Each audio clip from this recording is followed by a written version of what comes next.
আলহামদুলিল্লাহি রাব্বিল আলামিন ওয়াসসালাতু ওয়াসসালামু আলা সাইয়্যিদিল মুরসালিন ওয়া আলা আলিহি ওয়া আসহাবিহি আজমাইন। কাছে কিংবা দূরে, দেশে কিংবা প্রবাসী যারা অবস্থান করছেন সকলকে মাহে রমজানের শুভেচ্ছা জানিয়ে শুরু করছি হাদিসের আলোকে জীবন করি। আজকে 42 নম্বর পর্ব। হযরত সাহল ইবনে সাআদ রাদিয়াল্লাহু তাআলা থেকে বর্ণিত, মহানবী সাল্লাল্লাহু আলাইহি ওয়াসাল্লাম ইরশাদ করেন, জান্নাতের এক প্রবেশদ্বার রয়েছে যার নাম রায়্যান। কিয়ামতের দিন ওই প্রবেশদ্বার দিয়ে রোজাদারগণ প্রবেশ করবে। সুবহানাল্লাহ।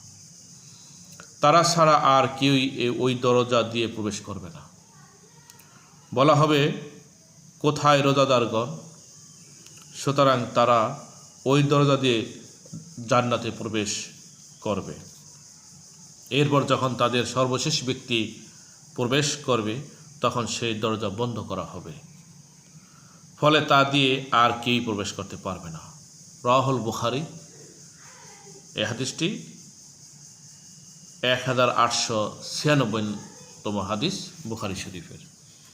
আল্লাহ পাক রোজার হক আদায় করে রোজা রাখার তৌফিক দান করুন। আমিন। আসসালামু আলাইকুম ওয়া রাহমাতুল্লাহ।